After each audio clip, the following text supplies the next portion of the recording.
কয়েকটি গোলমরিচ এখন ঢেলে দিচ্ছি এখন অন্যান্য মশলাগুলো। গুঁড়ি চামচ দিচ্ছি, জিরা গুঁড়ি, হলুদের গুঁড়া আর একটু দিচ্ছি, আর দিচ্ছি মরিচের গুঁড়া। এটা ঝাল মরিচের গুঁড়া, একটু ঝালটা আমরা বেশি খাই।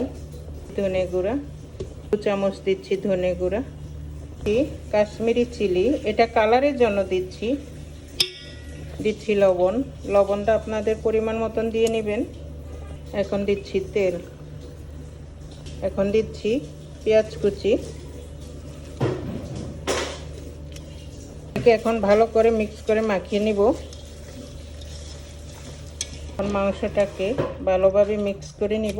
এটা ম্যারিনেট করে আমি রেখে দিব আধা ঘন্টার জন্য। আমি এটাকে এখন ভালো করে মিক্স করে নিব। এখানে মাংসর পরিমাণ আছে 2.5 কেজি। আধা ঘন্টার জন্য ম্যারিনেট করে রেখে দিলাম। এটাকে বসিয়ে দিচ্ছি। আমি মাঝখানে আরেকবার নেড়ে দিয়েছিলাম, দেখি কি অবস্থায়। আর একটু নেড়ে দিব।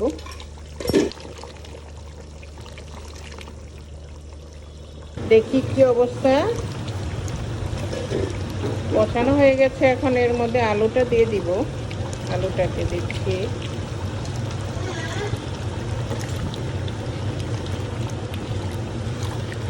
আলুটা আগে দিলে বেশি নরম হয়ে যায়, তারপর সেটা মজা লাগে না খেতে।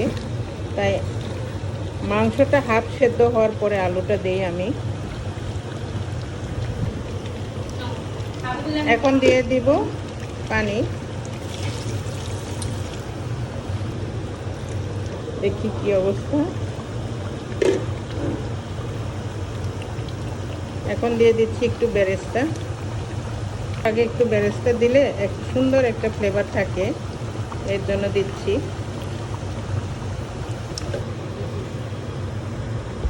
এখন হয়ে গেছে। একটু ঝোল রান্না করেছি আলু দিয়ে, নামাবো এখন।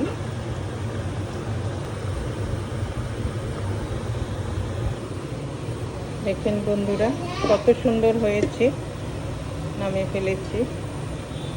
আমার চ্যানেলটি যদি ভালো লেগে থাকে অবশ্যই সাবস্ক্রাইব করবেন, লাইক দিবেন, কমেন্ট করবেন। ওকে বন্ধুরা, সবাই ভালো থাকেন। বাই।